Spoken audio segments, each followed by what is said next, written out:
Buenas noches. El día de hoy tenemos la presencia del doctor Carlos López Flores, especialista en cirugía, quien nos va a hablar. ¿De qué tema nos va a hablar, doctor? De cáncer de mama. Perfecto. Es toda suya la ponencia. Muchas gracias. Vamos a proyectar la presentación.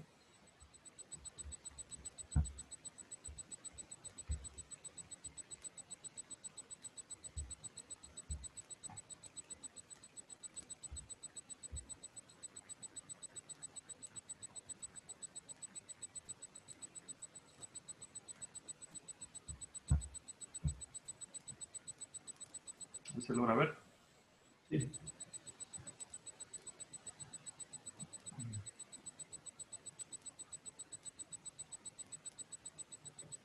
Muy bien. Bueno, entonces vamos a hablar de cáncer de mama, parte del temario de urgencias médico-quirúrgicas de la Universidad Siglo XXI. Bueno, como introducción al tema, nos dice que el cáncer de mama es una enfermedad neoplástica maligna que se caracteriza por el crecimiento incontrolado de células anaplásicas del tejido mamario y que tienden a invadir el tejido circundante y a metastatizar en puntos distantes en el organismo. En algunos países, sobre todo países industrializados como Estados Unidos principalmente, llega a tener una gran frecuencia, ¿sí? No tanto en países más pobres.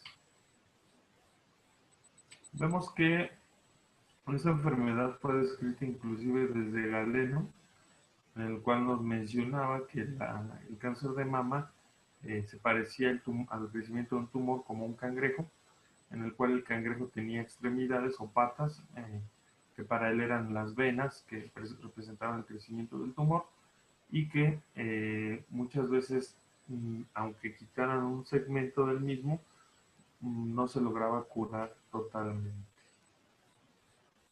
Otro autor muy interesante que nos mencionan es Halster y Meyer, en el cual publicaron sus primeras operaciones para este tratamiento de esta enfermedad en 1894. Si recordamos, la mastectomía lleva el nombre de mastectomía de Halster, que es la mastectomía simple o la mastectomía en bloque, y la mastectomía radical posteriormente fue desarrollada en 1943, donde se empezaron a ver algunos signos de mama de gravedad, como es que la piel de la mama se haya ulcerado, se haya edematizado, haya fijación a la pared torácica o presencia de un ganglio axilar de más de 2.5 centímetros o ganglios fijos a nivel axilar también. Entonces se empezaron a dar cuenta, sobre todo en esta época, que algunos pacientes llegaban con enfermedad ya muy avanzada, con o signos de gravedad ya mencionamos anteriormente, así como que la extirpación del pectoral mayor no era esencial para el control locorregional en el cáncer mamario en etapa 1 o 2, ni tampoco la mastectomía radical modificada ni la mastectomía radical de Hafster lograban de manera consistente el control locorregional del cáncer de mama ya en etapa 3.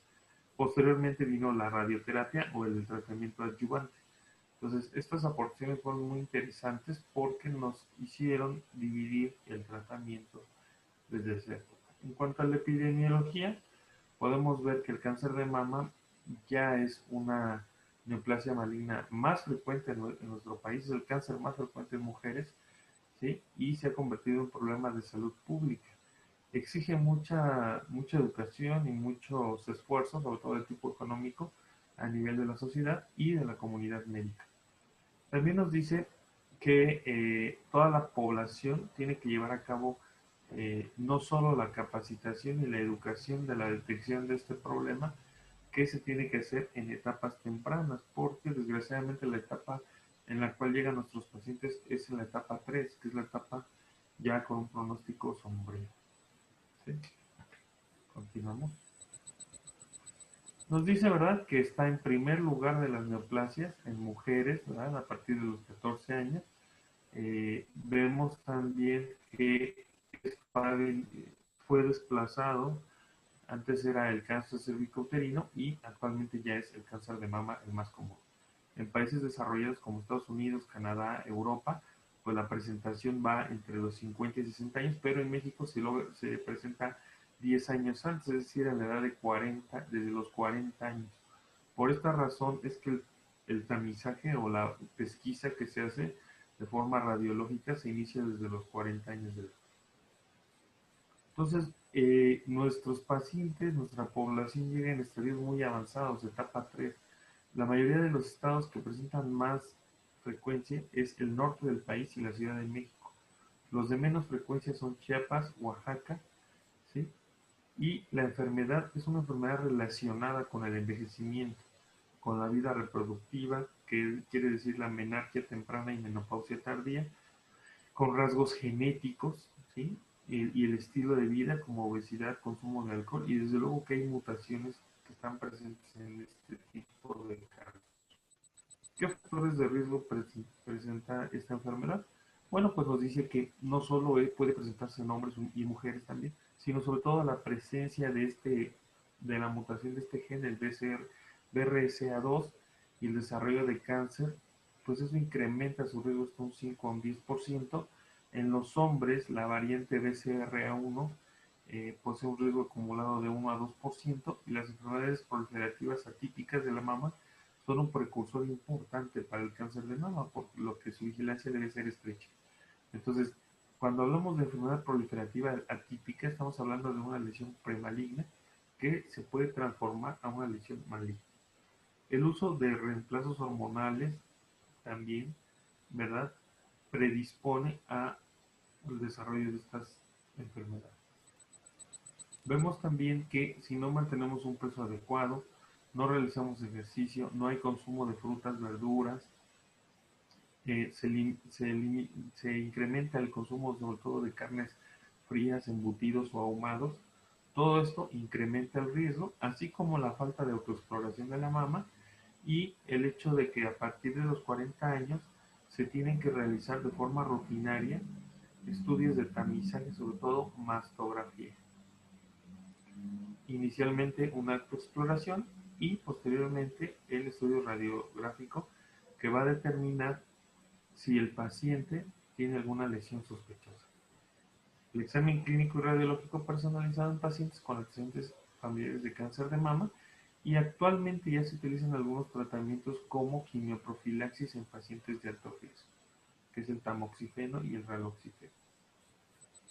Vemos en esta tabla cómo diferenciar de una adenopatía, es decir, un crecimiento ganglionar que pudiéramos decir pareciera clínicamente benigno o maligno.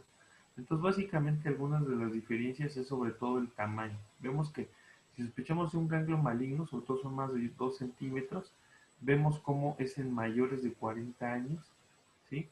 El incremento ha sido rápido, ¿sí? En más de 2 semanas fue un incremento súbito rápido. Si se presenta a nivel supraclavicular o axilar es más sospechoso. Habitualmente los nódulos o ganglios que son por cáncer no son dolorosos, son fijos, son gomosos, firmes, pétreos, ¿sí? Y puede haber retracción de la piel o adherencia a planos profundos.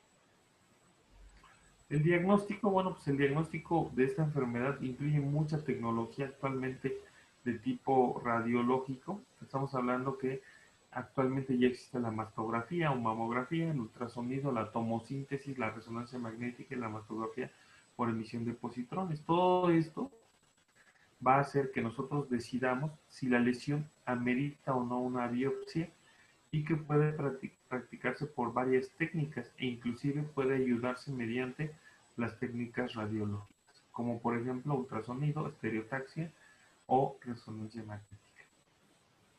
¿Cuál es el cuadro clínico de esta enfermedad? El cuadro clínico es el crecimiento o asimetría de la mama, alteraciones y retracción del pezón o telorrea, ulceración o eritema de la piel de la mama, una masa axilar o una molestia musculoesquelética. Pero vean lo importante que señalan en esta parte. Esto quiero remarcarlo. Hasta la mitad de las mujeres, 50% que presentan alguna molestia en la mama, no tienen signos físicos de patología mamaria. ¿Sí? Esto quiere decir que, pues a lo mejor sí existe la manifestación o el motivo por el cual acuden con el médico, pero en forma física, es decir, demostrable con un ultrasonido, con una mastografía, pues no se demuestra ninguna lesión. Esto es muy importante, ¿sí? En cuanto al diagnóstico, existen dos tipos de mastografía, la de tamizaje y la diagnóstica. ¿Cuándo hacemos la de tamizaje? Esa se hace en mujeres de 40 años sin síntomas y aquellos antecedentes de familiar directo de cáncer de mama. 10 años antes del diagnóstico del cáncer de mama en su familiar. Entonces, una es pesquisa o tamizaje y la diagnóstica, esta se realiza tanto en hombres como en mujeres cuando haya anormalidades que indican clínicamente alguna alteración en la mastografía de tamizaje. Esto quiere decir que ya la diagnóstica se hace cuando ya se encontró algún indicio o alguna lesión sospechosa.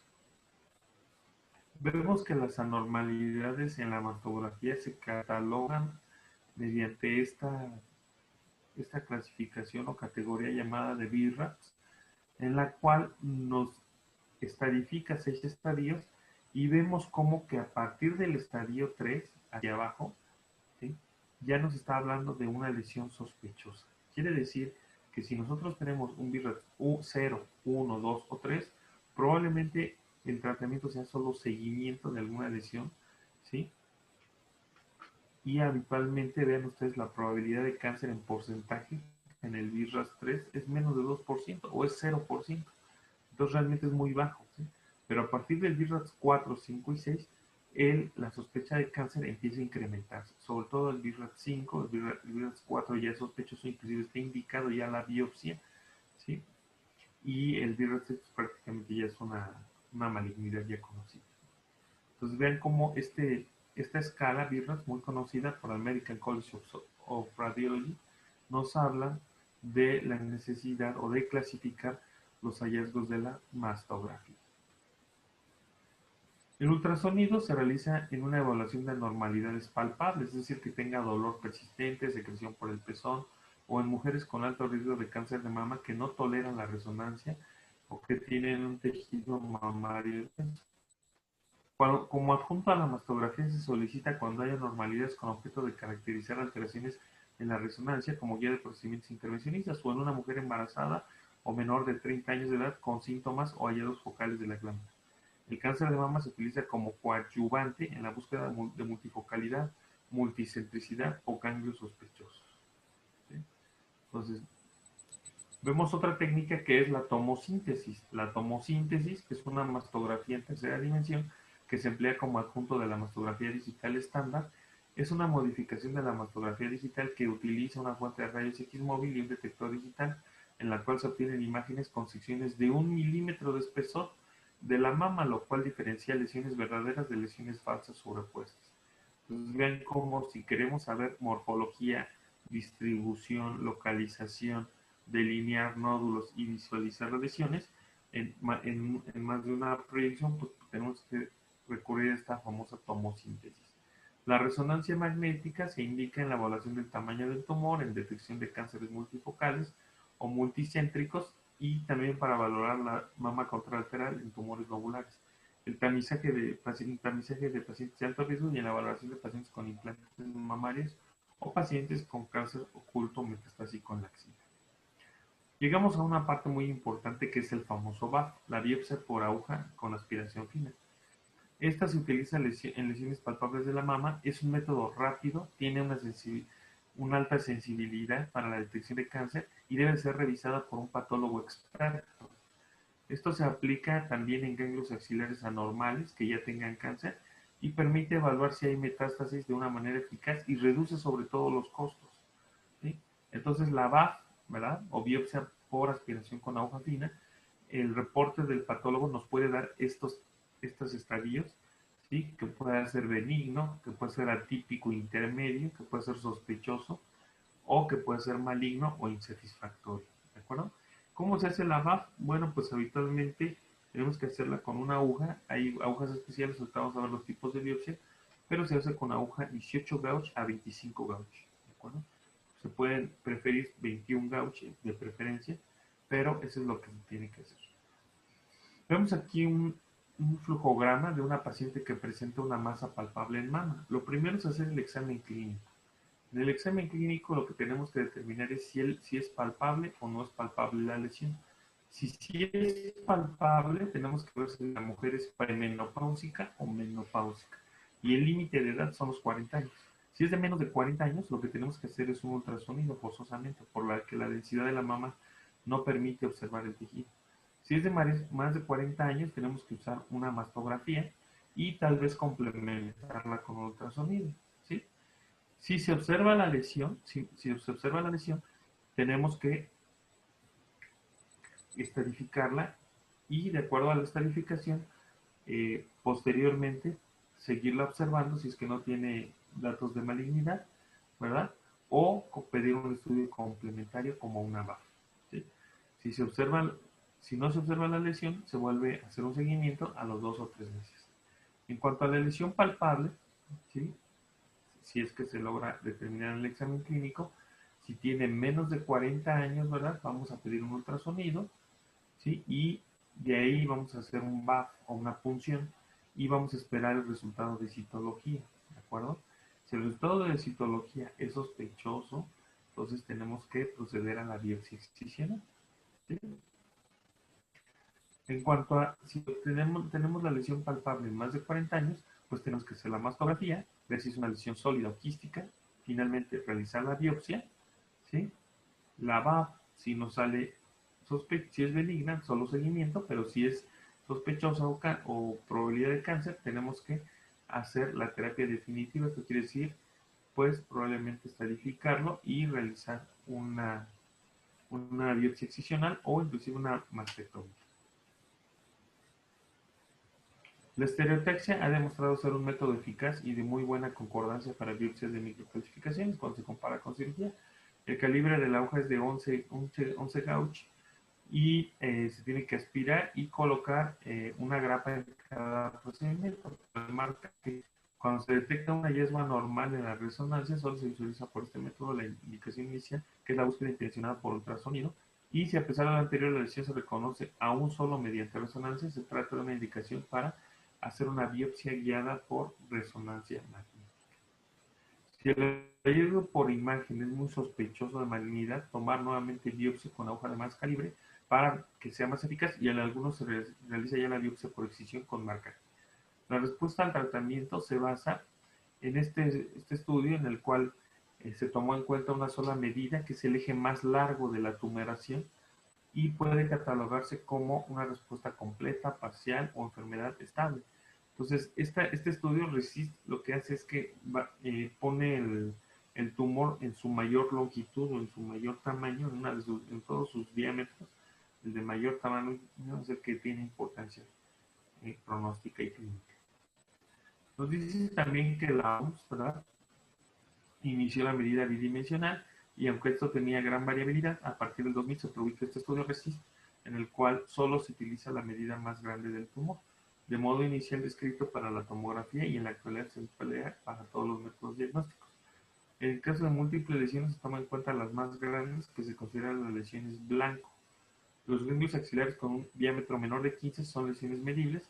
Cualquier tamaño menor a este los convierte en lesiones no mesurables. El líquido de derrame pleural, ascites y nódulos cutáneos se consideran como no cuantificable y la respuesta al tratamiento se cuantifica como viene, ¿verdad? Que puede ser respuesta completa, o sea que ya no hay lesiones blancas, respuesta parcial, menos del 30%, progresión de la enfermedad, que es un incremento de un 20% de las lesiones, o enfermedad estable, sin cambios significativos en la medición. Vemos este algoritmo también nos habla de lo que les había comentado.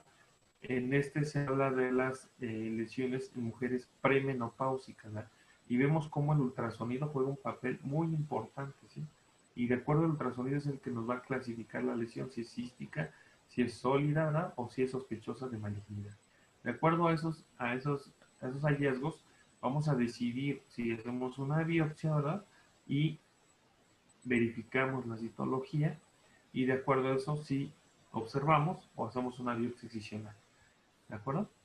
Y si ya observamos en la primer alta sospecha de malignidad, pues nos vamos a la biopsia por aguja por aspiración fina y a la cirugía definitiva. En cuanto a el flujograma en mujeres postmenopáusicas, vean cómo la mamografía es principalmente el estudio que se solicita y vamos a ver si es benigno. Se hace la mamografía, muestra datos sospechosos más de BRAF3, se hace la biopsia y la biopsia nos va a determinar si es benigno o maligno o si es atípico, y entonces vamos a tener que hacer, si es atípico, una biopsia excisional, y si ya es maligno, hacer una cirugía definitiva. ¿Bueno? Esto es para los postmenopáusicos. ¿Cuáles serían las clasificaciones del cáncer de mama? Pues hay una gran variedad de entidades histológicas. Se han clasificado como benignas, aquellas que no son cáncer y presentan un potencial muy bajo de conversión, ¿sí? Y malignas también. En muchas ocasiones la diferencia puede ser sutil y requiere un trabajo minucioso para establecer un diagnóstico certero. El éxito terapéutico depende de acuerdo al abordaje de cada caso. Por lo tanto, es indispensable conocer las variantes clínicas e histológicas para establecer un diagnóstico y establecer el tratamiento. Vemos este cuadro donde nos habla de las lesiones premalignas y hablamos que hay lesiones no proliferativas, adenosis esclerosante, papiloma intraductal, hiperplasia florida, hiperplasia lobulillar atípica, hiperplasia ductal atípica, afección ductal de células de hiperplasia ductal atípica, carcinoma lobulillar in situ y carcinoma ductal in situ. Y vemos cómo a partir de la hiperplasia atípica, ya sea de cualquier tipo ductal o lobulillar, aumenta el riesgo desde 5 hasta 4 veces, y vean, a partir de ahí es donde estas lesiones son las famosas lesiones que se consideran ya premalignas como tal del cáncer de mama. Las lesiones de arriba, ¿verdad? Realmente el incremento es mínimo, por lo tanto lo único que se hace si se detecta estas anormalidades mediante una biopsia, pues lo único que se hace es seguimiento. Pero si se detecta hiperplasia típica o carcinoma in situ o afectación ductal con hiperplasia típica, pues ya el tratamiento ya no solo va a ser seguimiento, sino va a ser una biopsia por excisión.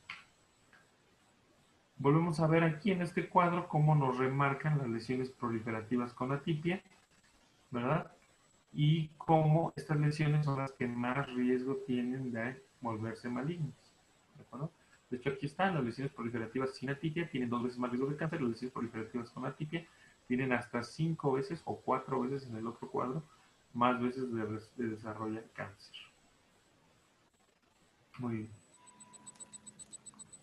¿Cuándo vamos a mandar al especialista a alguna paciente con problema de tumor mamario? Pues lo podemos mandar con el oncólogo, el cirujano general, el cirujano oncólogo, el ginecólogo, el gineconcólogo, que esté preparado y entrenado en la patología mamaria. Cuando sea cualquier tumor nuevo, cualquier nodularidad que persista después de la menstruación, abscesos o inflamaciones que persistan después de tomar antibióticos, dolor relacionado con cualquier tumor, dolor de un solo lado persistente en cualquier paciente postmenopáusica, descarga del pezón en más de 50 años, descarga hemática en el pezón en menores de 50 años, o descarga bilateral y retracción del pezón o cambios de piel. ¿Qué pasa antes del carcinoma? Bueno, pues nos dice, ¿verdad?, que si tenemos una enfermedad benigna, una probable enfermedad benigna, lo único que la va a descartar es un estudio histopatológico. Quiere decir que si tenemos una enfermedad benigna, probablemente la terminemos biopsiando, y las lesiones proliferativas con atipia son las que tienen mayor riesgo, ya dijimos hasta 4 o 5 veces de cáncer de mama. El 75% de las biopsias de mama realizadas arroja la mayoría de diagnósticos benignos. Pero, aun cuando hay sospecha radiológica, no siempre implica un alto porcentaje de casos positivos de cáncer de mama. La principal característica de otra enfermedad llamada enfermedad de Suska, que es una enfermedad donde ocurre un absceso, por lo general acompañado de una fístula que drena hacia la areola, es una enfermedad benigna que pudiera hacernos sospechar de un cáncer. La necrosis grasa se proyecta una imagen muy sospechosa de malignidad que se evidencia en la mastografía, pero aquí hay el antecedente de traumatismo en las mamas. Es importante conocer los antecedentes de la paciente para realizar una adecuada valoración y correlacionarla con la clínica. La enfermedad de Suska, para aclarar un poco, es una metaplasia escamosa de los ductos lactíferos del pezón, donde se forma por un tapón de queratina que obstruye el conducto principal, Causa éstasis, dilatación e infección. Esto genera un absceso y formación de una fístula que drena hacia el margen de la areola. Esta es la enfermedad de Suska. En cuanto a las lesiones benignas, bueno, pues nos dice también que un fibroadenoma típico sin sospecha de malignidad, la mejor conducta es la vigilancia, ¿sí? Y la excisión quirúrgica rara vez está indicada. Cuando se alude al carcinoma in situ puro, sin componente invasor, no importa el tamaño, por lo que en todos estos casos la etapa clínica es 0, siempre y cuando no haya invasión ganglionar ni metástasis de distancia. En el siguiente punto, los pacientes diagnosticados con carcinoma in situ puro, tratados de forma adecuada, tienen una probabilidad de sobrevida de 10 años del 98%. Por eso es tan importante detectar estos pacientes en el estadio de carcinoma in situ, porque su supervivencia es muy alta. Estamos hablando de los estadios 1 y estadios 2. ¿Sí? La presencia de necrosis grasa en una mama se relaciona con antecedentes de trauma directo al seno, lo que hemos mencionado. Y la adenosis esclerosante, representa un diagnóstico confuso, un reto diagnóstico, tanto para el patólogo como para el radiólogo. Vamos a hablar ya de carcinoma. El carcinoma de mama, su origen histológico puede ser ductal o lobulillar. La mayor parte de los tumores malignos corresponden a adenocarcinomas, sobre todo su variedad que es ductal o lobulillar, y esta nomenclatura se basa en las semejanzas de carcinomas con las células que forman los conductos normales y los lobulillos. Se llama carcinoma in situ a la proliferación de la neoplasia de células epiteliales en los conductos y los lobulillos limitados por la membrana basal. Se conoce invasor cuando se rompe el estroma y se rompe la membrana basal y se invade hacia el estroma, lo cual va a representar un riesgo de que la neoplasia se propague por vasos sanguíneos, ganglios linfáticos y sitios distantes.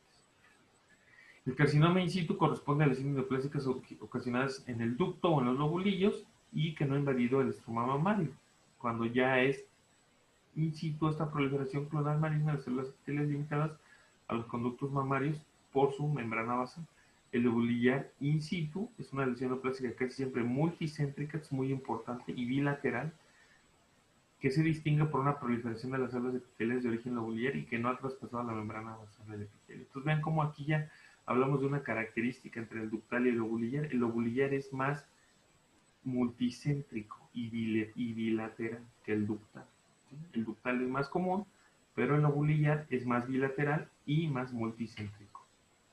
El carcinoma invasor más frecuente es el ductal, como lo acabo de mencionar, y existen variantes diversas con presentación clínica e histología particular. Muy bien. En el plan histológico, el carcinoma in situ se divide en comedonecrosis y no comedonecrosis. El grado nuclear y la necrosis son los mejores predictores de recurrencia local y progresión de la invasión.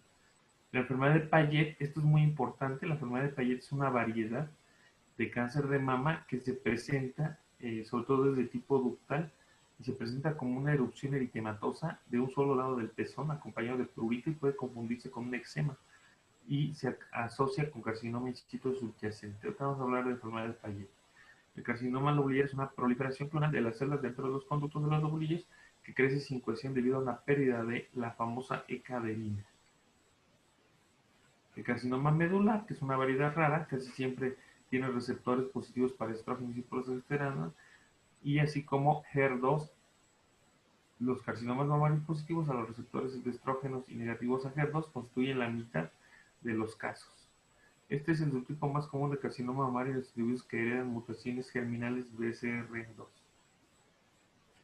El carcinoma mamario se puede dividir en dos grandes grupos: aquellos que expresan receptores de estrógenos y progesterona, y las neoplasias que no expresan receptores, pero en las cuales hay otro tipo de genes como el HER2, que más adelante se van a explicar. Y los índices de recurrencia se evalúan mediante este score, que es el Oncotype de diagnóstico, que es un cálculo de riesgo a 10 años para valorar si va a haber recurrencia o no de la enfermedad, con una alta confiabilidad.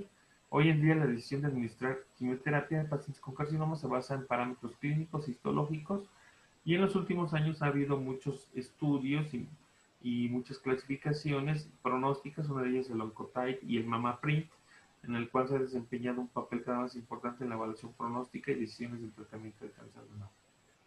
El carcinoma ductal in situ es una lesión precursora de cáncer invasor, se define como una proliferación neoplástica de células epiteliales confinadas a una unidad ductal y se debe descartar carcinoma invasor, microinvasor, hiperplasia ductal para determinar el diagnóstico final. Alrededor del 14% de los cánceres de mama diagnosticados al año corresponden a carcinoma ductal, con una mortalidad de 1 a 2% después de 10 años.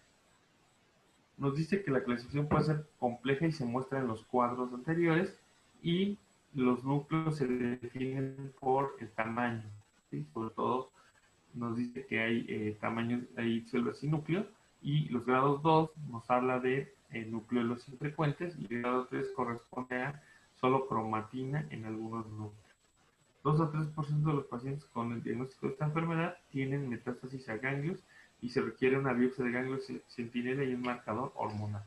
Vemos aquí la clasificación del ductal in situ: cribiforme, micropapilar, papilar sólido y el comedón.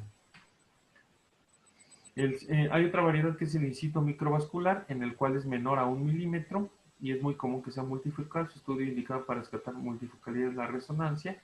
Si hay más de un foco, no se debe sumar para determinar el estadio de la enfermedad. Los biomarcadores incluyen receptores de estrógenos, progesterona y HER2. Se debe realizar biopsia de ganglios centinela, dado que el 10 a 14 de estos pacientes muestran afectación a ganglios. Pasamos al ductal invasor, que ya son tumores con características malignas, agresivas. Puede ser mucinoso, tubular, lobar. Este es el grupo más amplio del cáncer invasor de mama, el ductal invasor. El pronóstico está influido por factores como tamaño, grado histológico, estado de nódulos, invasión linfática, estado de receptores, y 15 a 20% de los casos corresponde a HER2 positivo y 70-80 a estrógenos positivos. El ductal invasor ya dijimos que es el más frecuente, ¿verdad? Es un grupo heterogéneo, igual que todos los tipos de cáncer invasor. Se gradúa mediante el sistema histológico de Scarp-Bloom-Richardson, y los carcinomas se valoran de acuerdo a la formación de túbulos, pleomórficos, mitosis, y hay grados bien diferenciado, moderado o poco diferenciado. Vemos que los bien diferenciados tienen un patrón tubular, ¿verdad? Y escasas mitosis. Los de grado 2 pueden mostrar también túbulos, pero están presentes ya en mayor grado de mitosis, ¿sí? Y los grados 3 tienen nódulos irregulares o láminas sólidas, ¿de acuerdo? Y desde luego que aquí se encuentran ya mayor cantidad de mitosis atípicas, y la expresión de los receptores hormonales y de HER2 es muy variable, como se puede esperar en este tipo de tumores. Algunos tipos histológicos especiales para cáncer, que siempre son positivos a receptores de estrógeno y tienen perfiles de expresión genética semejantes a carcinomas ductales. Pasamos al lobulillar. El lobulillar in situ fue descrito en 1941. Se designó como por su parecido histológico al carcinoma lobar invasor, que son células cuboides con vacuolas citoplasmáticas, y de manera original se considera el precursor del carcinoma lobar invasor. Pero hoy en día esta entidad se presenta ya como un factor de riesgo, el in situ, para carcinoma invasor. El riesgo de desarrollar carcinoma es 9 veces mayor si presentas esta carcinoma in situ, y la tumoración tiene al menos la mitad de los acinos en una unidad lobular distendidos por células epiteliales atípicas que son negativas a la E-caderina, al menos en 75% del óvulo, que debe estar establecerse para el diagnóstico. Tiene una proliferación monomórfica de células epiteliales con núcleos redondos, citoplasma y cromatina uniforme. Son en particular importantes otras dos variedades. Uno es el comedón necrosis y el otro es pleomórfico con núcleos de alto grado. En cuanto a lobulillar ya invasor, ¿verdad? Representa solo el 15% de cáncer de mama en México, y estos tumores van a hacer una reacción desmoplásica que es comparada con el ductal, y en términos macroscópicos es irregular y poco delimitado al patrón de crecimiento difuso.